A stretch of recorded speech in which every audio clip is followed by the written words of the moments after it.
Hello and welcome to Get Yourself Optimized. I'm your host, Stephan Spencer, and it's my pleasure to have Akshay Nanavati with us. Akshay is a Marine War veteran who overcame PTSD, depression, and addiction. Since then, he's built a global business. He's spent 10 days in darkness, explored the most hostile environments on the planet, and wrote a book called Fearvana. Akshay, it's so great to have you on the show. Thank you so much for having me, my friend. Pleasure to be here. So, first of all, I think it's important for our listener to understand your origin story, how you ended up going to Iraq and how you ended up with PTSD and all that by hearing a little bit about your origin story and how you even ended up in the U.S. and what struggles you went through as a teenager. Got it. Yeah. So how I ended up in the US, I was born in India, originally from there, lived 8 years in India, 5 in Singapore, and then moved to the US at the age of 13. And very soon after moving here, I'd lived in 4 different cities, 3 different countries by the time I was 14 years old. So I wasn't very sure of myself and my path. I was very adaptable, but the shadow side of the strength of adaptability is you're very impressionable. So very soon after moving to the US, I got heavily into drugs, into alcohol, very self-destructive. I used to cut myself, burn myself. Still have these scars on my arm.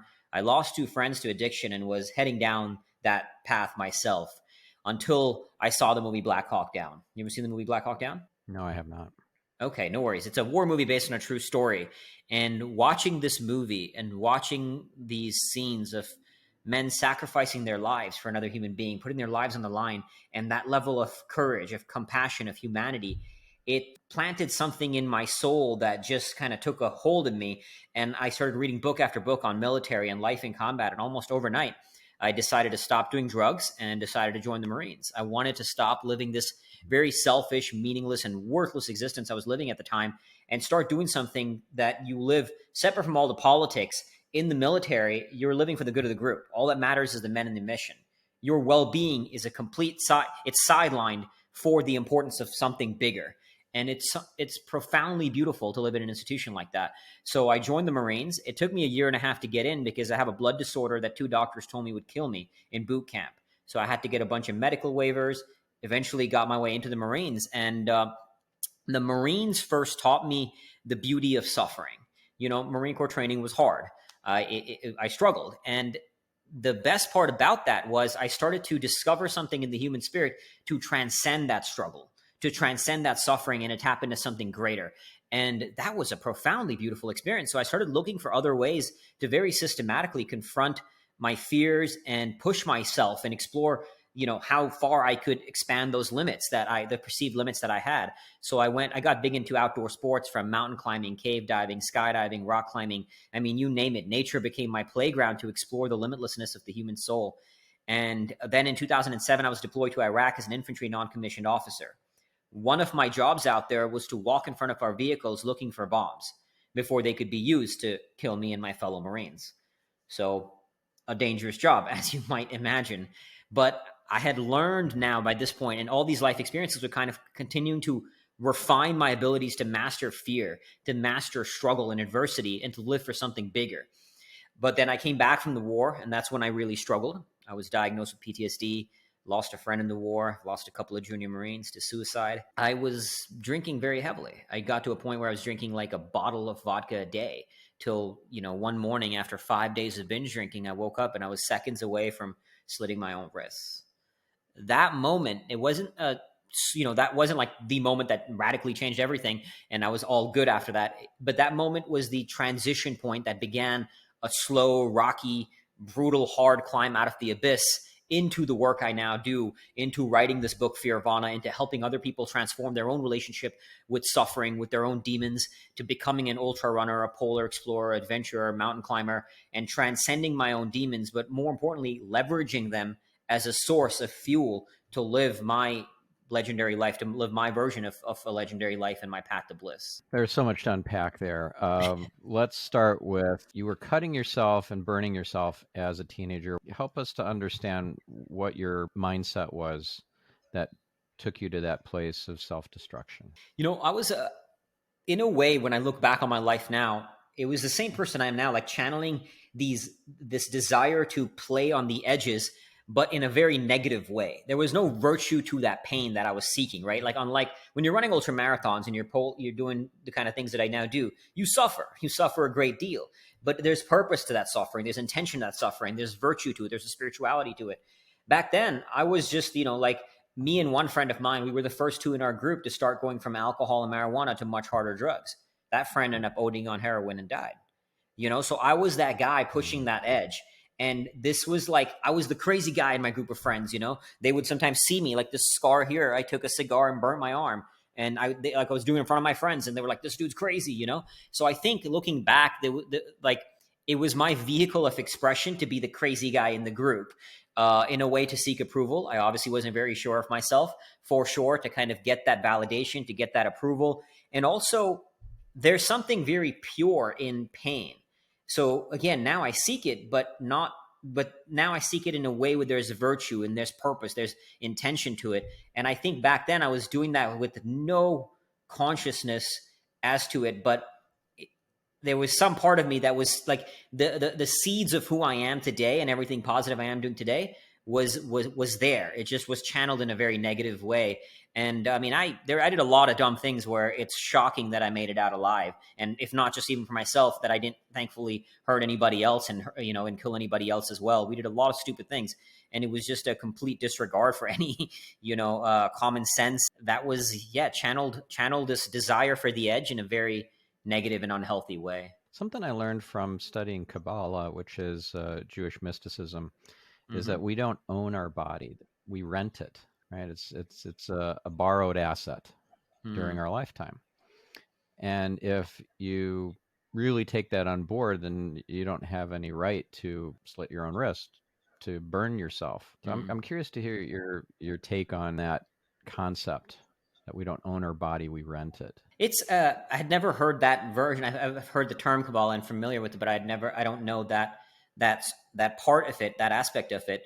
And I mean, I think that everybody's got their own paradigms and constructs and belief systems, and I think it's about finding one that serves us in the enhancement of our and empowerment of our own lives, as well as our ability to serve others.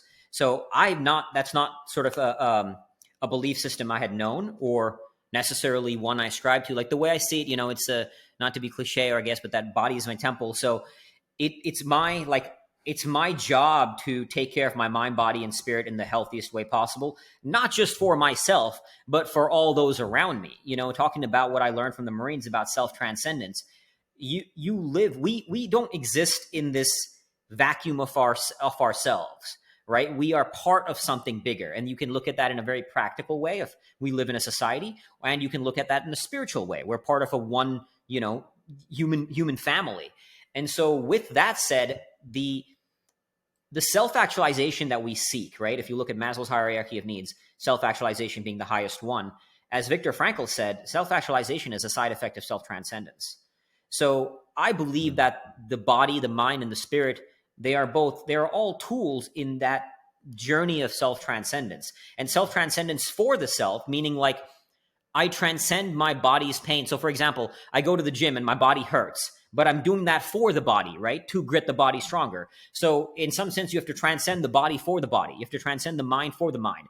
And so you transcend for yourself as well as for others. And that's kind of how my take on it. Not to say my take is the only take or the right take. I think there's multiple ways to view our own spiritual evolution, and that's just mine, right? Like that's just a way. It's not Yeah. the way, I if that makes I sense. like it. I like everything you said. I Thank you. just I only recently heard this concept that we don't own our body, we rent it, Mm. from one of my teachers and coaches, a Kabbalah teacher, Mm. Eliyahu Jian. It's beautiful. And it Okay. resonates for me. It's like I know people who own cars that treat them really poorly, and there's garbage on the floor. They don't wash the car ever, so they let the bird poop eat Yeah. through the paint and so forth.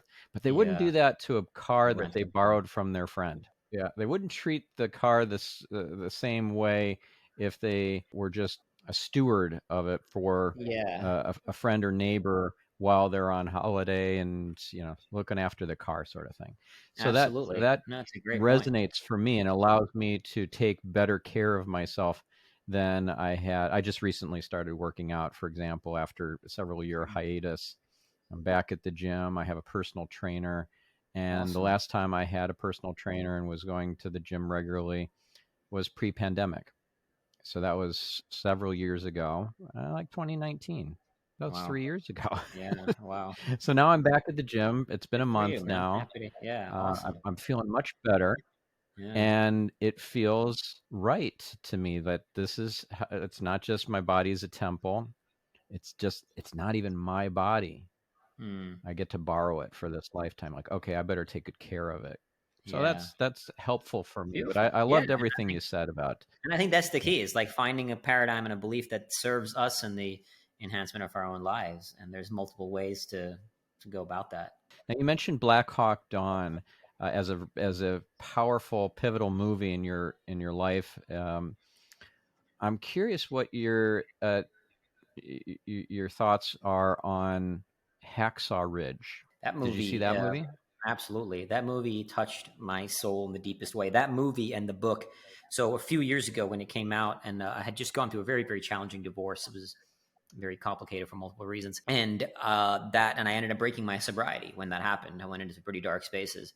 That movie and the book by Harold Kushner, "When Bad Things Happen to Good People," help me find my own relationship to God, my own version of whatever that we all have a different relationship to what that word means and to God, universe, consciousness, whatever you want to call it. But that movie Mhm. touched my soul in the deepest one, just being a veteran and being, the military aspect of it, of course, is unreal what that man did and the power of his faith, the power of his belief I mean, what he did was impossible to do, a skinny guy. And I've read the full story about it. I've seen the actual documentary about Desmond Doss. And I mean, what he did was unfathomable. I mean, he was pulling people as far, and that movie doesn't even show the whole thing of what he did. Like, because Mel Gibson talked about, like, some of the things he did were so unbelievable that Mel Gibson didn't want to share it in the movie because he felt like people would think it's just made up. Like jumping on a grenade and stuff like that to save somebody else. I mean, there's another part where he crawled off a stretcher when he was wounded to help somebody else because he saw somebody else wounded and said, "Let him get on the stretcher." And he got off the stretcher to give somebody else, and then he crawled his way back from the kind of the enemy lines to the front to the front to his own lines. He crawled his way back after he was wounded, and the things he did. I mean, that level of self-sacrifice, to me, it's the testament of the human spirit and God. It's an expression of God in man at its absolute finest. It's unreal. Like that movie, Yeah. yeah, I And this is absolutely love it. somebody who was unwilling to use a weapon. And that's a really important aspect to the story that for somebody who is listening now and is unaware of the movie or the book, they need to know that this is somebody who, according to his values, he would not hold a weapon or shoot a Right. weapon. He had to be in the front lines because that was his orders, and so he Yeah. would be up there weaponless. Legendary, his story, absolutely legendary. And it's to this Yeah. day, stories like that, it very much stay a part of my soul. I'll watch scenes from Black Hawk Down sometimes, whenever, very often actually, this scene where he is saving those people, and as he's pulling one person at a time off the ridge, he says, "Please God, help me get one more." And he saved 75. Some Yeah. people say up to 100 people. What a strange thing that I would bring that movie up, right? One of the most important movies to you at a soul level, and it just happened to be playing at the gym No way. yesterday during Wow. my gym training, Wow. and the trainer comments to me, "You know that movie?" I'm like, "No, I'm not familiar. I don't watch war movies, so I wasn't familiar with it." It's that this is one of my favorite movies of all time. Yeah. And let me tell you why. What are the odds, right? And Yeah. that's the thing. Once you become a detective to all the clues, you realize that this reality it's a game where the deck is stacked in your favor. It's a game where you're given all the leverage. And another Mm. example, I mentioned this before we started recording. Your publicist contacted me on 2222. Mm. Not a Wow. coincidence. So that's Yeah. an angel number. So I get angel numbers all the time. I'll get 1111 all the time, or Mm-hmm. 444, or some number that just jumps out at me, and then Mm-hmm. I get guidance on where to look it up to get the meaning of it. It's not just a hello. There's a purpose behind it. Yeah. And so I get, guidance around these ways of decoding the message. Nothing's Wow. random. Nothing's random. It's pretty incredible. And prior to the recording of this episode, prior to us meeting for the first time here on the Riverside platform, I was watching one of your videos on your homepage. I was like maybe 7 minutes in, but I got exactly the messages that I needed to. Mm. So, for example, you talked in that video about your friend dying and how you felt guilty, and you feel guilty to this day about that friend dying, that it should have been you instead. Can you elaborate a bit more about that? And then I'll tell you what the messages I received on that. Sure, sure. Yeah, what happened was, the story about that is, when I first joined the unit, there was a buddy of mine. We got very, very close. We were the same kind of Marine, trained together. We were the only two in our unit who hadn't been to war that were volunteering to go every chance we could. Volunteering, right? So twice the Marines told us we were going, and last minute they canceled. And we would, have friendly competitions in the rifle range, on the physical fitness test, and all of it, because we had become like brothers. And on the rifle range, I beat him maybe by 1 point. I remember, because he had to buy me and my girlfriend a drink at the Marine Corps Ball one year when we had a bet about that. And on the PFT, on the run, I'd maybe beat him by a few seconds. So not that I was a better Marine. He was an outstanding, like far better man than I am. But I would just beat him in these few things. So why I mentioned that is because twice we were told we were getting deployed, and it got canceled. And one summer, we weren't getting a chance, so I went home to see my family in India. And that summer, he did end up finally finding a unit to go with, and he got promoted to corporal. As a result, he was in a seat. He was a vehicle commander in a vehicle, and he got hit. He was in a seat that got hit with an IED, and he was killed. And so, in my mind, it was like, if I hadn't taken that vacation, I would have been there with him. Maybe it should have been me that got that promotion, because in my mind, it was like I would beat him by a few seconds or whatever, and I should have been in his seat, and he should have been able to come back home to his fiance and to his family. And rationally, I get that I could have gone with him, and you can go to war. Bullets fly where they fly. That's the nature of war. You can't control it. Bombs, like when I was in Iraq, my vehicle drove over an active bomb, didn't explode. I have no idea why. And why did his explode? So I know you can't control those things, but I always felt guilty that I did not go with him, that I should have been there. I shouldn't have taken that vacation, and I should have been in that unit with him. He didn't have to go. He chose to go. And he was an outstanding Marine. And so when I went to Iraq, I kind of was ready to, if I had to, naively, because again, you can't control what happens in war. It was like, if somebody has to die, I'd rather it be me than somebody else.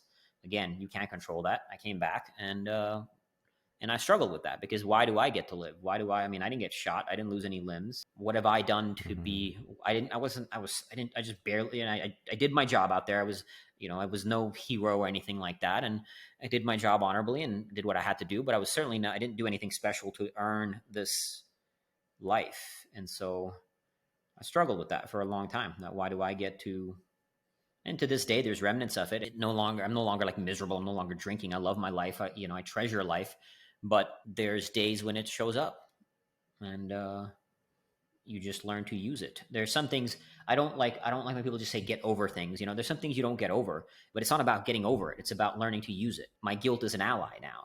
It's not that it's there every day. There was a time when it was very prevalent. Today, it's not that it's there every day, but there are times when it shows up, and when it shows up, I've just learned to use it. Guilt, like anything, is not a bad emotion. It can be a useful emotion. For example, when I stopped drinking and when I finally finished writing my book, I had a picture of my friend Neil up on my wall, and it said, "This should have been you. Earn this life." And that guilt became an ally to do something meaningful with this life. Okay. So you want to hear what I received about it before we met today? I would absolutely love to. Yeah. So it's time to release the guilt.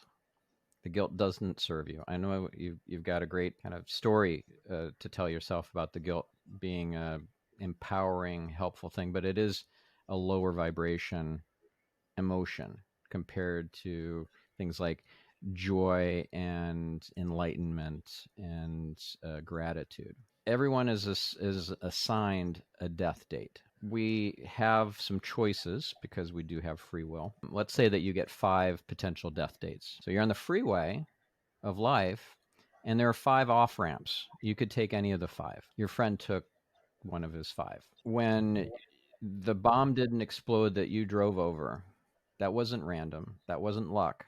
That was angels. You have a mission that you have not completed in this lifetime. It wasn't your time. You didn't hit an off ramp. So, like I said, you get free will.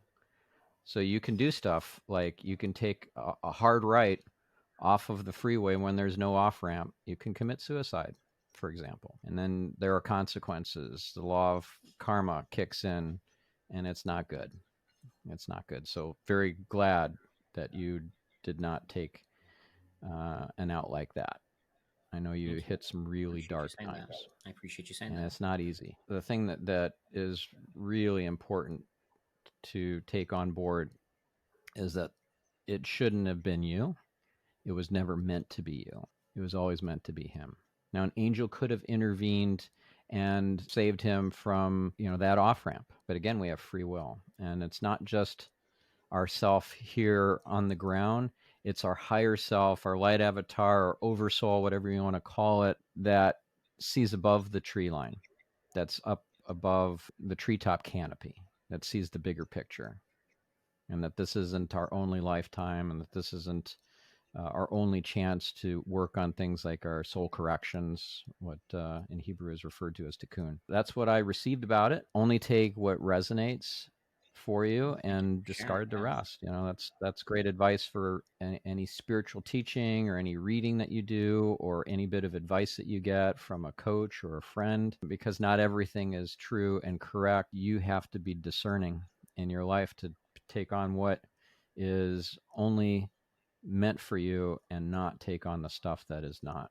Because even the most revered and righteous spiritual gurus have wrong information on purpose. This is by design, because part of this video game of life is for you to discern what's true and right and just and merciful and loving in Mm-hmm. your heart, and not just according to the people you revere, respect, adore, etc. So I don't know, how does that land for you? I mean, I appreciate you sharing your perspective on it and your what you got from it. And I mean, to your point, I think that we all have our own. I mean, as you said, there's different lenses of how the world, how we view the world, and we're all ultimately creating stories in relationship to the experiences we have, and those stories create our reality. And so the way I see it is like we all are essentially creating the illusion of our reality, and you get to choose which illusion you want to abide by, if that makes sense. Like meaning that there's all kinds of constructs that shape our belief systems, our paradigms, and we're all creating that illusion. So I'm aware that this is a story, and ultimately I'm choosing an illusion that is most valuable to my, recognizing that it is an illusion, and ultimately it's one I'm choosing. And Yeah. because and recognizing it as an illusion is not to destroy the construct, that illusion. A construct of that illusion is to acknowledge that which one will serve you in your path. I'm very, very happy right now. Like, I love my life. There was a time where I was not scared of dying. Couldn't have cared if I died. When I went to Iraq, I gave away all my stuff because I was like ready to go. Right, at the time, I was like, I didn't care if I died or not. Today, I am absolutely terrified of death because I absolutely love life, and I'm very, very happy. And even when I struggle with my demons, when I have the hard moments, I've gotten very good over time at learning to channel them in an empowering way, to not just for my own well-being, but also ultimately do the work that needs to be done to help others transcend their own suffering as well. So I Yeah. appreciate you sharing your lens of that, and thank you. Mhm. So you said that you fear death. Like, what do you see as the after death sort of experience for you? What's on the other side of death that makes this particular lifetime so precious? And I'm asking this purely without judgment, just out of curiosity. Again, my take, not to say it's right by any means. I don't personally believe in an afterlife. I believe this is it. And hell, I could be wrong. And if I'm wrong, so be it. I'll discover something on the other side and we'll see. I'm open to recognizing there's multiple ways to view the world. And I'm certainly not trying to proselytize anybody about my belief systems. But that's my belief system, is that I don't believe there is an afterlife. I believe this is it and we're gone. And with that said, if this is all I have, And then look, if I get another one, then awesome, and I'll take it. And if I'm wrong and this is, or sorry, if what I believe is right and we don't have another one, then that's what makes this life even more precious. I believe acknowledging the presence of death is one of the most powerful tools to enhance the experience of life. I mean, Buddhism, they meditate on death regularly. Many forms of Buddhism, they meditate on death. I've done a series of death meditations, and confronting your own mortality can be one of the most powerful vehicles to experience life at an amplified level. And I've been blessed to have confronted my own mortality on many occasions, from being and serving in war zones to almost being killed by a falling boulder in the Himalayas, to the things that I now do as an adventurer. You face death, you confront it. I've lost many people I love over the years. When you change your relationship to fear, because often people say, there's all kinds of, a lot of spiritual, and again, each to each their own, will say that you shouldn't, like, the fear of death is kind of a bad thing. It's framed as negative, the fear of death. But I think when you develop a healthy, positive relationship to fear, the fear of death can be one of the most powerful drivers in the enhancement of life. And so I do fear death, but I have a very healthy, positive relationship to fear. That's the very essence of Fearvana, is about using fear as an access point to nirvana. And so I value my fear of death, and I leverage it. It makes me live life at an amplified and full level. It also makes me safer on doing the things that I do. When I go to places like Antarctica, where I lost my finger to frostbite last year, it's the fear of death makes me work my ass off and train extremely hard to prepare to be as safe as possible. It also allows me to live life at an intensity. I'm blessed that I get to experience life and play on these certain playgrounds I go playing, from 10 Days in Darkness to going to Antarctica to recently scuba diving in the Galapagos and all these things that I do. The amplification of this human experience as one of the tools that gets me there is my fear of death. So I value it and I treasure it, and I'm grateful for it. I wouldn't want to lose it. I used to be quite fearful of death. That was my biggest fear. I was agnostic up until age 42. So I didn't have any real relationship with God, at least from my vantage point at the time. After I got the Diksha, the oneness blessing in India in 2012, and everything was Technicolor, and it was like a LSD trip. I've never done any drugs, so everything was like a cartoon, and I felt this deep sense of peace and connection to the creator. Everything shifted, and then all these miracles started happening and so forth. I still felt fear of death. The fear of death did not dissipate for me until last year, until I had my second spiritual awakening, and then all my psychic abilities came online, and I was given a mission. Yeah, things have been drastically different since January 22nd. For fear of death, for example, and fear of, let's say, for me, water and of drowning, there was a reason for that. It helped keep me alive. I've lost my life multiple lifetimes. I've seen now at least 3 different lifetimes where I drowned to death. So it makes sense why that remnant fear would be sticking around. Untenable fear of water. I won't even go get swimming lessons in a 5-foot deep pool. I mean, I haven't tried recently, like in the last year, since the awakening, to try that again. But taking those fears and dancing with them, taking their power away in terms of holding us back, I think is crucially important, regardless of your spiritual beliefs. So yeah, tell us more about Fearvana, how fear and nirvana dance together, and what your program and book are about, and how this all works for you. So when I was coming out of this dark place in my life after being on the verge of suicide, I've been going to see a therapist in the VA, and all great people, great human beings. They really wanted to help. But I'd come to learn as I was doing this into work about that it's not that they were bad people. They were just operating from a bad playbook. Like, everybody demonized you when you hear the word fear, stress, anxiety, pain, suffering, adversity. Nobody hears these words and thinks of them as something positive. We think of them as something negative. See, when I came back from Iraq, I was jumpy with loud noises. I struggled with survivor's guilt. I didn't like being in crowds. And I was told these were all symptoms of post-traumatic stress disorder. The reality is they're normal human responses to war. I spent 7 months in a place where loud noises meant I could die. Inevitably, my brain was hypervigilant to those loud noises. It's not a disorder. It's a normal human response to war. So yes, I had symptoms of post-traumatic stress, But post traumatic stress is not indicative of post traumatic stress disorder. Those are two very different things. And when you release the identity of disorder, the label of disorder, suddenly you can accept Yeah. the isness of that post traumatic stress and choose what you do with it. To transcend it, to leverage it as a tool for post traumatic growth. So the essence of Fearvana is not just combating the demonization of fear, but combating the demonization of anything under that umbrella, any sort of sibling of fear, stress, anxiety, all of those things, and combating the demonization of suffering as a whole, and recognizing that these are not bad. There's no bad or good emotion. There's just an emotion. There's no bad or good experience. There's just an experience. And it's up to us to decide what we do with them. If you choose to, any emotion, any experience can be profoundly beautiful, And so Fearvana was it was just my own work of doing years of research in neuroscience and psychology and spirituality, and taking all this wealth of life experience I've blessed to have lived, and recognizing that fear was not the enemy. I mean, the greatest things in my life I've done, and to this day that I do, have absolutely terrified me, and I would never stop seeking it. It's like the evolution, the bliss happens in the pursuit of that, in the pursuit of some struggle. Anything worthwhile doing will be hard, and that's beautiful. So Fearvana is about helping other people now develop that positive relationship to fear, to suffering, to struggle, to learn to smile in the face of it, and then leverage it and turn it into their own path, whatever it may be, to find, live, and love what I call their worthy struggle. We all have a worthy struggle. It might be writing a book. It might be skiing across Antarctica. It might be climbing mountains. It might be building a business, raising a child, playing chess, whatever it may be. We all have our own worthy struggle. And Fearvana is designed to help people. The book and the work that I do is designed to help people transform their relationship to fear, to smile in the face of it, and then use it to find, live, and love their own worthy struggle, whatever it may be.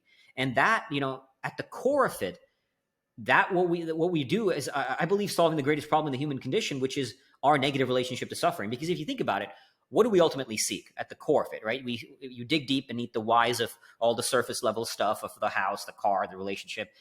It's to be happy, to be fulfilled, inner peace, whatever words you want to use, right? Semantics aside, some version of that. If you view suffering as beautiful, it becomes part of the adventure in achieving that. If you view suffering as negative, it becomes a barrier to that. And that's fundamentally what we want to do, is to help people smile in suffering, and, or as I like to say, to suffer well.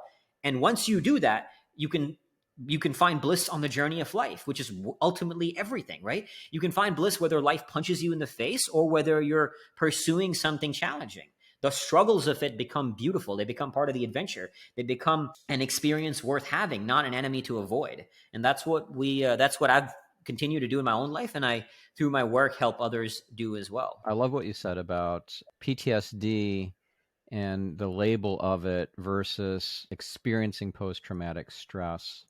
They're different things, and one has an identity associated with it, and one is just a suffering state that doesn't define you.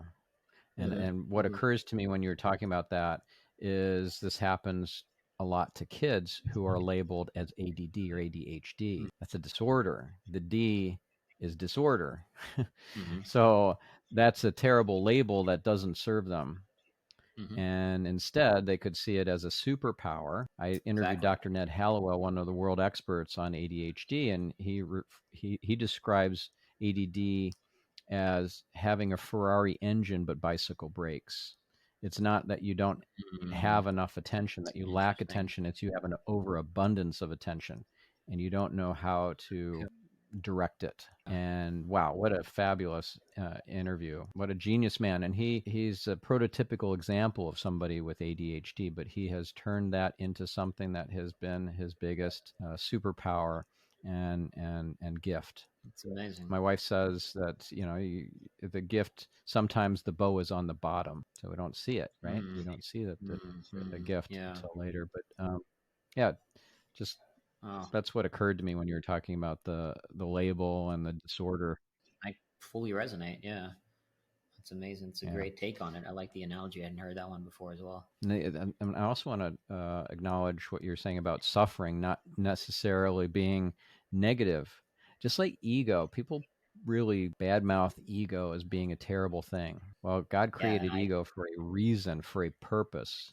Just like completely the agree. duality of dark and light, or daytime and nighttime, or hot and cold, or sunshine and rain.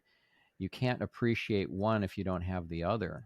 Suffering gives Egos you would melt that. that dichotomy, and I what a fully gift. resonate What a with that. gift to have that, to be able to experience that, and to be able to have that insight that you wouldn't normally have. So I don't malign suffering. I do see that we get to choose between suffering states and beautiful states all the time. Like, everything is a choice. All day long we Hmm. get choices, and we also get thrown circumstances that push us to make a choice. And something I heard a long Absolutely. time ago, maybe about 10 years ago, love to hear how you feel about this analogy, that the universe drops feathers on your shoulder, and these are little nudges that invite you to make a change. And a lot of people will ignore the feather, and then feathers turn into bricks. So when the bricks fall on you, Mm-hmm. those hurt. Some people ignore the bricks. And then the Mack truck comes. Can't ignore the Mack truck. Sometimes it takes us Mm-hmm. out. Always, it is a huge upheaval and a wake up call that cannot be ignored any further. So if we don't get suffering, then we don't get bricks, and we don't get the Mack truck, and we don't get the awakening, or the gift of insight and choosing to live a different life, to be a different way. Absolutely. Suffering is a beautiful vehicle to our next awakening as well as to self transcendence. That's why I continue to seek it on the edges, in every edge I can find, mentally, physically, spiritually, emotionally. I continue to play on those edges because that's where you find something you've never found before. Are you Absolutely. familiar with Stephen Kotler's work around flow states I am. and the Yeah, I different read flow his book, triggers? which not the recent one, not Becoming Superhuman. I think the Rise. I Rise of forget what it's called. Superman. Rise of Superman. A long time ago, his research for Fearvana. Great book, and I've Mm. learned a lot from it. So Definitely I feel like remember it's some of worth the it. flow triggers. I think there's like 20 something of them, and one of Mm-hmm. them is It's 27. being in a dangerous situation. Let's say that you're doing heliskiing, and so there are no ropes or any kind of safeties. It's just you and the mountain. And so Mm-hmm. you have to be in flow because Mm-hmm. everything's at stake. Yeah. And so that trips you into a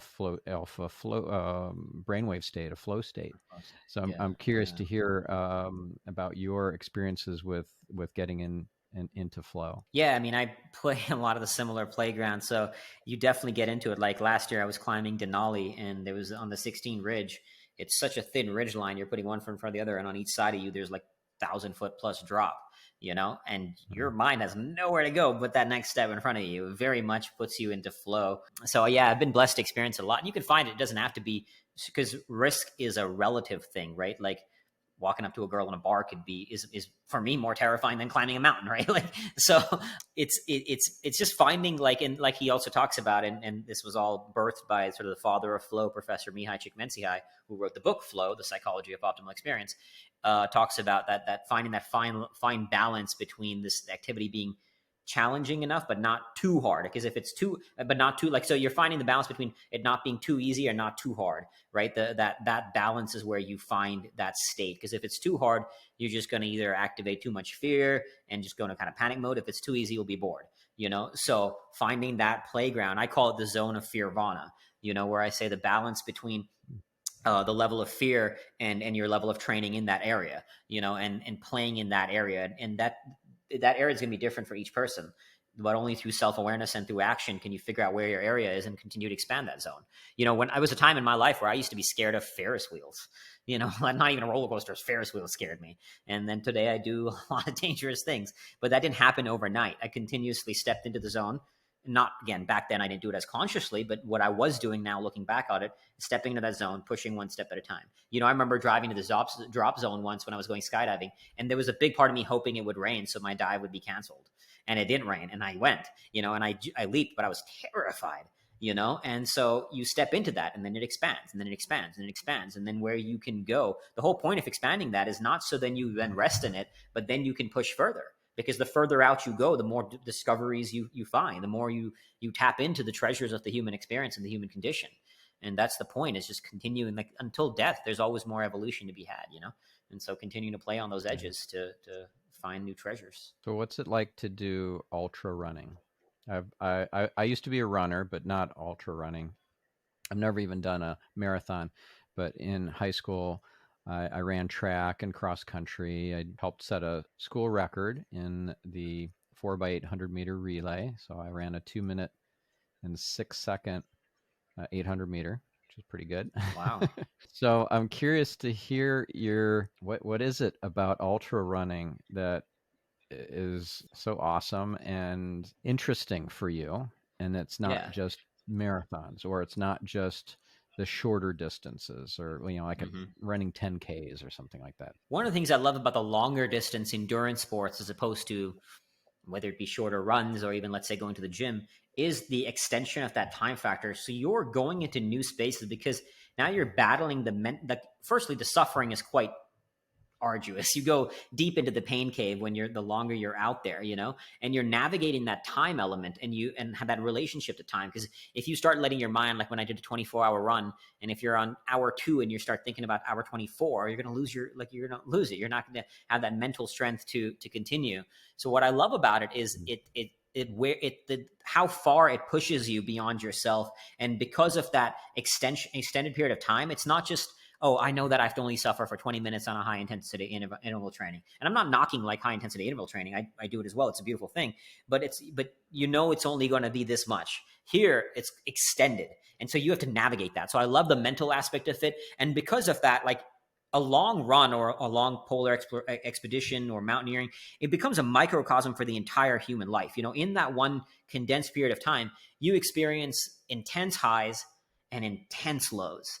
And the intensity of that, you're experiencing literally like a lifetime worth of experience in this short condensed period of time. That's beautiful. I mean, you get to live multiple lifetimes when you think about it that way. So I love the challenge of it. I love the suffering of it. I love the spirituality of it. And that's what inevitably led me from ultra running to polar exploration. Polar exploration is like, out of all the things I've done, nothing offers as much suffering as polar exploration. As one explorer said it, he said it beautifully. He said, polar exploration is at once the cleanest and most isolated way of having a bad time which has been devised. And I could not agree with it more. It is absolutely brutal, but the draw of it is that suffering. It's not the suffering in and of itself. The suffering, same thing for the draw of ultra running, but this is kind of taking to another level, is the suffering is the means, but not the purpose. The purpose is that thing that the suffering gives you, and that's a doorway into the human soul, a doorway you cannot open unless you go into those spaces. And you like the analogy I always like to say, it's like you have to battle the dragon to get the treasure, but the treasure is on the other side of that dragon, and you have to go through that dragon. And when you're fighting, I mean, the greatest dragons we're ever going to fight are the dragons within, in the mind and the spirit, those dragons. And when you do these long distance type pursuits, you fight those dragons, and you fight them hard. And sometimes they will crush your soul. And you have to find something, like, even in a world of darkness, you have to find one glimmer of light to keep fighting. And that glimmer, when you tap into it in the world of darkness, it is, I mean, you cannot put words to what that is like. You're tapping into something that is, to me, the very essence of the human spirit at its finest. You're tapping into God. What you were saying reminds me of a quote from Joseph Campbell, Power of Myth guy, and Mm-hmm. I love I Joseph love Campbell. this quote. It's just the cave you fear to enter holds the treasure you Yeah. seek. But Mm-hmm. the longer quote, which I think is just beautiful, it's this: it is by going down into the abyss that we recover the treasures of life. Where you stumble, there lies your treasure. The very cave you are afraid to enter turns out to be the source of what you are looking for. The damned thing in the cave that was so dreaded has become the center. You find the jewel and it draws you off. That's Love that. beautiful. I love that. Thanks for sharing. That's awesome. So I know that you had done 10 days in darkness and silence. That wasn't a Vipassana meditation, was it? Or like, tell us more about that. It was actually, so I didn't know a darkness retreat was a thing. I was actually going to go to a Vipassana, which is a 10-day silent retreat. And while researching that, I stumbled into this concept of a darkness retreat. And what drew me in is that, in a Vipassana, your eyes are still open, you're still seeing the world, you're still interacting visually. But when you shut off the visual sense, one of the primary ways in which we engage with the world, you have nowhere external to go.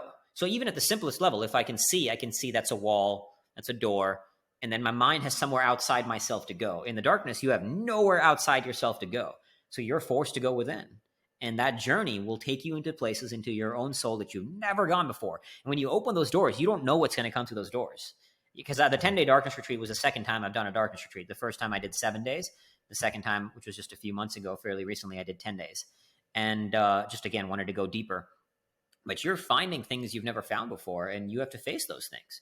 You don't like what's going to come out is going to be heavenly, but it's also going to be dark. It's also going to be hell. And you have to face whatever shows up. But as Carl Jung said, until you make the unconscious conscious, it will direct your life and you will call it fate. So here you are bringing those things to the surface, whatever those things buried in the unconscious, the things we do everything to avoid confronting, because as Carl Jung also said, people will do anything, no matter how absurd, to avoid confronting their own soul. And I mean, our world could not be a more clear example of that. We do everything to distract ourselves from ourselves.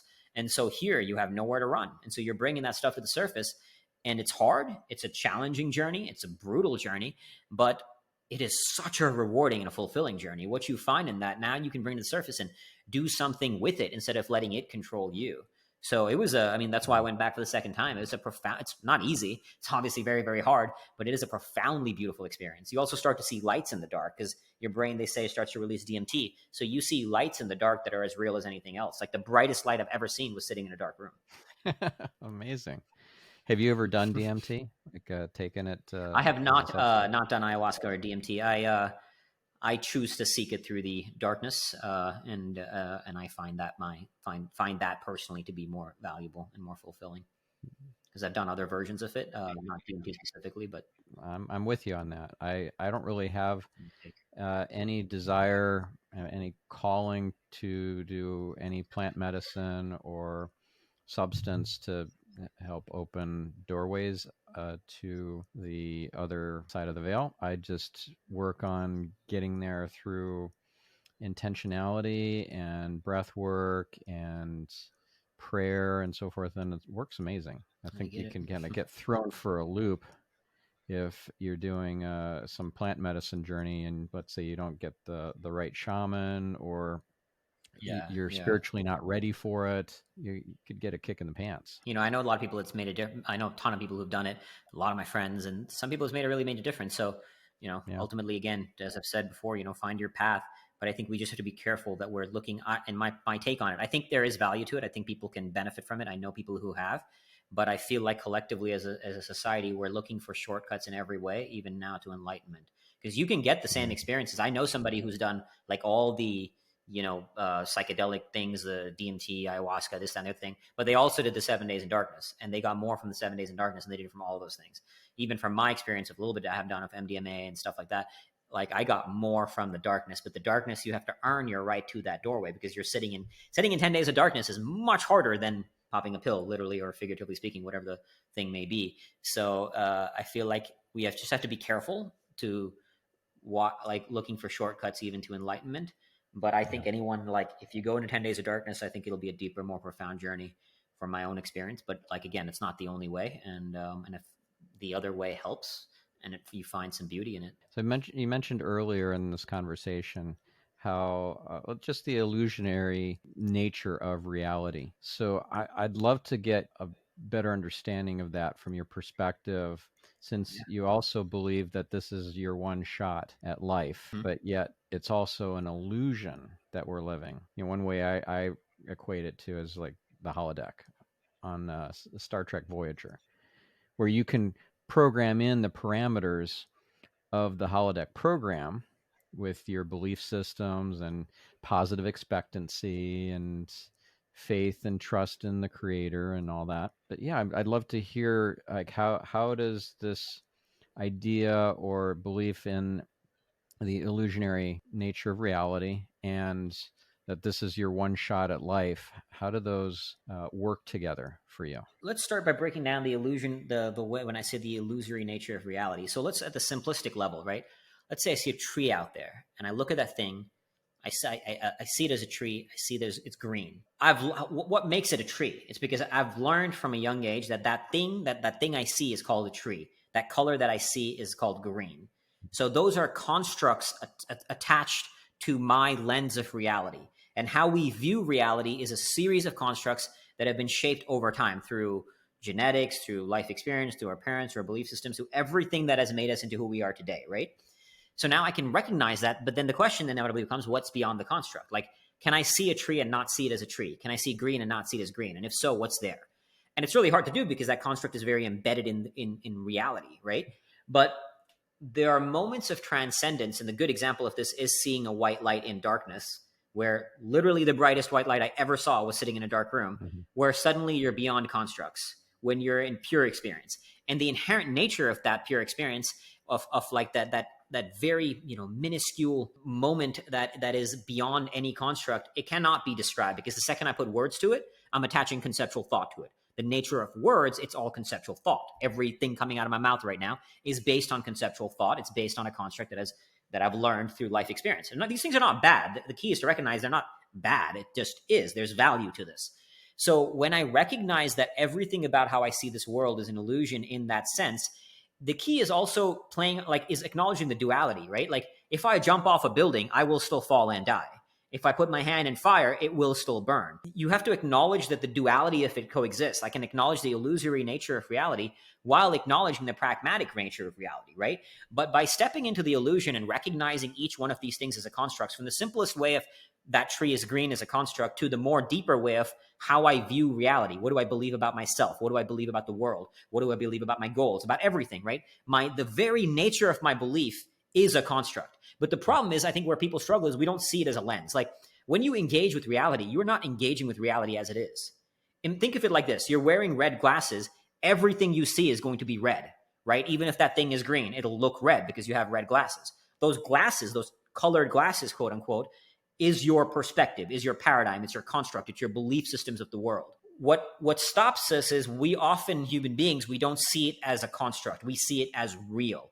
Like, I know a lot of people who will say that, no, this is how it is. That's not my belief on the thing. That's real. And that inevitably stops you from that hinders progress. Let's leave it at that, putting it mildly. So the value in recognizing all constructs as constructs is then choosing what you do with it. It's not to say that I eliminate constructs. It's to up-level the construct. So, for example, another good example of this is in that scene in The Matrix, where he says, that kid is teaching Neo how to bend the spoon. Exactly. And he says, there is no spoon. Like, it is not the spoon that bends, that it is your mind. But the acknowledgement of there is no spoon, or the ability to bend a spoon, implies that there is a spoon to bend, right? So the point of this is to say that you're not removing constructs, you're up-leveling your constructs to create one that is most valuable to you. So we were having a very deep conversation, me and my friends, the other day. How do you answer the question, who am I? Fundamental human experience, the existential question of human experience, right? Who am I? And there's no right answer, but one answer that I was saying was a answer is that I am the creator of my own illusion. So I acknowledge that everything is a construct, everything is illusion, and I'm going to choose which illusion I want to abide by. And that illusion becomes my reality. So that's how I view the illusory nature of reality. And then I'm going to choose which one is most valuable to me, and most valuable to my goals, and most valuable to the collective society around me. Again, not to say that everybody has to abide by my perspective of the world. Not at all. Everybody creates your own, as long as you're not sort of harming any other people. I think everybody, do you. I'm choosing an illusion that will most serve me. And that's how I play with the illusory nature of reality, is to recognize first that it is all an illusion. And by recognizing it, I can choose which one I want to abide by.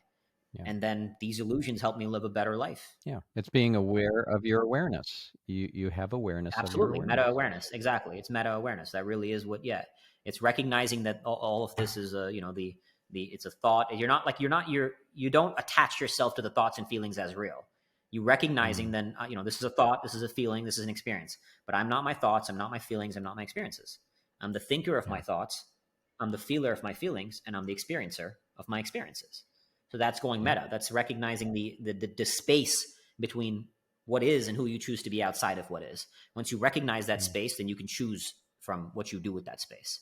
I'm by no means perfect at it, but I'm pretty good now at recognizing there is a space and then choosing what I want to do in that space. One of the most profound things I learned in India from the monks, from the oneness monks, was that we are receivers, like FM receivers. The thoughts that we receive are not ours, but they are based on the radio station that we tune into.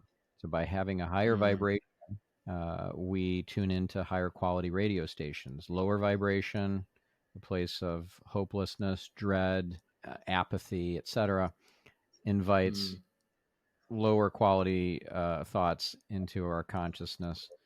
And none of those are ours. Most thoughts are not our thoughts. Like the vast majority are not our thoughts. And so for me, that takes a lot of the pressure off if I get some self-defeating thought or some creepy thought or some Yeah, lustful yeah, thought or whatever. It's like, oh, that's not mine. And I yeah. just It's send not it to who the I. light. Yeah. Okay, one last thing. I know we're running out of time, but All I good. thought All good. you'd like this. I learned this one just recently from Sam the Illusionist, who was a guest on this podcast. He was channeling, and what the beings he was channeling described was so profound and beautiful. It just really resonated for me. And it's this, that we're not living in the present moment when we think we are, when we're taking in information through our five senses and kind of, supposedly just living in the moment. It's actually the past. If we want to get into the real present moment, we have to go inward. So we shut out all the sensory inputs coming in from the five senses. We go inside, like you did with those 10 days of darkness. There lives the present moment. I just thought that was really profound. What do you take from that? I think yeah, thank you for sharing that. I think it's beautiful. I do like the journey, that inner journey. I think is the most arduous and the most beautiful of journeys, and that's where you find something in the pure stillness and the pure isness of experience, the pure isness of being in the moment. And I think like I often use accessing.